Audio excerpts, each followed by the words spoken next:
The Predator, the galaxy's greatest hunter.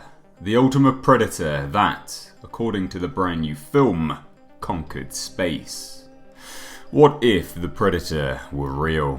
What would happen? How would humanity react? And perhaps more interesting, how would we survive and how would that knowledge shape our world?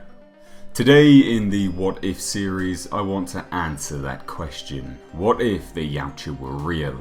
To understand this, let's break down the aliens known as the Predator. What they are, how they act, what their aim and goal is.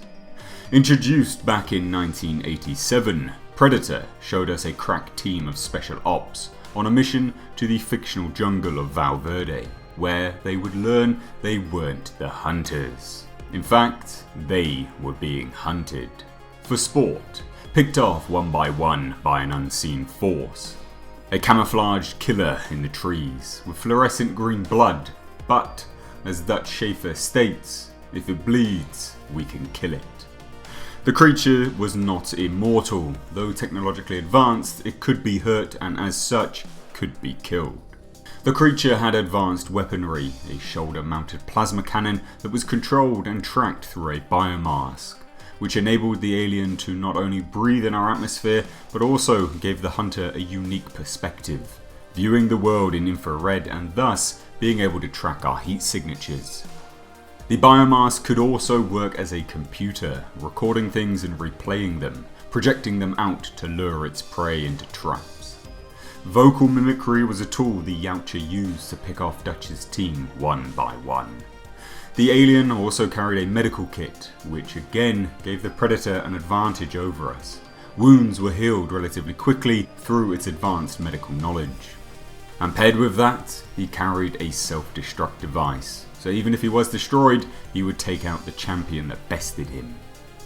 In Predator 2, we expanded on the Yautja race, hunting in the concrete jungle of Los Angeles.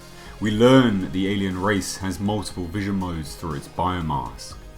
Not only able to view the world through infrared, but also able to switch through modes to track movement and particles when the heat was sapped from a room. In Predator 2, we also see multiple new Predator technologies and also rituals, learning more about the culture the creature stems from. We see a far more advanced medical kit than even the jungle hunter carried. The city hunter was able to heal himself from very serious wounds that would have killed a man in such a short time. We learn that the city hunter not only had a shoulder plasma cannon, wrist blades, but he also had a drone-like disc blade that could come back to him on command, and a razor-sharp net which was shot out as a projectile to ensnare and incapacitate its prey. It also carried with it a spear gun, another ranged weapon. We also witness a more civilized side to the Yautja race, cleaning their trophies and preparing them for display on a wall. We see that they come in a hunting party, or sometimes do at the very least. We learned that they respect champions, even if that champion has killed their own, and, in fact, are rewarded for their efforts with prize trophies. As seen when Greyback, the clan leader, gave Danny Glover's character Harrigan a flintlock pistol. Further to this, in 2010's Predators, they expanded once more on the species. Clan wars, more technology in the form of drones, using other creatures to flush out and weed out their prey, setting traps, and we also learned that ultimately, at the very least, a specific set of predators were upgrading themselves by learning from their enemies and adapting to suit to become better, stronger, more skilled hunters. So, taking all of this into account, what would happen if the Yautja were real? As seen in the film canon, the governments of the world would likely become aware of their existence. Even though they are skilled and stealthy killers, the multiple deaths and very specific hunting and skinning practices would lead to their existence becoming known. Governments worldwide would lose their top men and women in incredibly suspicious circumstances, so the Yautja's existence becoming known is a foregone conclusion. How would we react though? There would potentially be a scramble similar to the space race of the past. can we capture any of these advanced alien hunters? NASA would be advised to change tactics. No longer would it be exploration, it would be tasked with defensive and offensive missions. The United Space Station would be retrofitted with tracking systems, even potentially energy-based weaponry, provided we have captured any of the aliens' tech and managed to reverse engineer it. That being said, if this was the case, we would create new aircraft, new alloys, and ultimately begin arming our world with this tech. There would, of course, be infighting, nations battling for power and control of the technology, and the Yautja would likely take advantage of this, sending forces in, removing their tech, or leading to a potential invasion. I know this flies in the face of the law, however, the law at present has never introduced us to a scenario where the hunted becomes a hunter. This would change how the Yautja view us. No longer a contained species on Earth, we would be almost at their level, aware of their existence, and ultimately we would be a threat to them. Any intelligent race would react to this as an act of war, and thus move in, tackling that threat head on. It's unlikely the world governments would allow this knowledge to become common among its civilians. It would cause mass hysteria, worldwide panic, looting, and riots would be widespread.